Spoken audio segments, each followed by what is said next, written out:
Chelsea Manalo na mataan kadate ang sikat na basketball player. Ito pala ang lalaki sa buhay ni Chelsea na ikinagulat ng marami.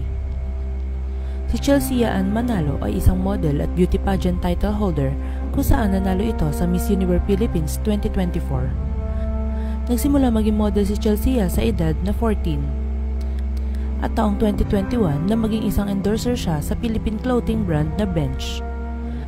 High school student naman siya noong magka-interes at sinimula ng karera sa pageant industry. Sumali rin si Chelsea sa Miss World Philippines noong taong 2017. Tinawag siyang dark horse dahil sa kanyang runway walk at napasama sa top 15.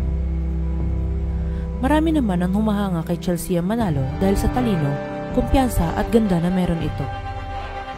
Kayumanggi kasi ang kulay ni Chelsea at siya ay ang Pilipino of African descent. Marami rin nababaitan kay Chelsea gayong mahilig ito sa mga bata at ito rin ang kanyang advokasya.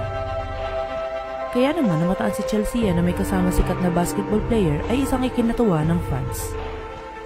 Nakita kasi ng netizens na kasama palagi ni Chelsea si Cole Maisek na isang basketball player, model. Aniya rin ng netizens, ngayon lang nila nakita na may kasama lalaki si Chelsea at baka ito na raw ang lalaki sa buhay niya. Makikita kasi na sweet ang dalawa dahil habang naghihintay si Cole kay Chelsea, nang may magpa-picture dito ay agad nitong hinawakan ng kamay nang matapos.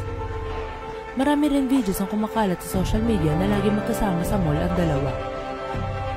Namataan rin sa isang video na magkatabi sina Chelsea at Cole habang nakatayo at nakatingin sa kanilang mga telepono sa BGC. Sa comment section naman ng naturang video ay makikita ang litrato nilang dalawa habang nakaakbay ang braso nito kay Chelsea. Makikita rin na suportado ng mga netizens ang love life na ito ni Chelsea dahil bagay na bagay rin daw ang dalawa. Modelo rin daw ang kanyang boyfriend kaya pwede silang magsama sa isang proyekto.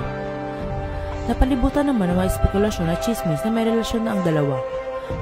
Ngunit walang kumpirmasyon sina Chelsea at Cole Maisek patungkol dito.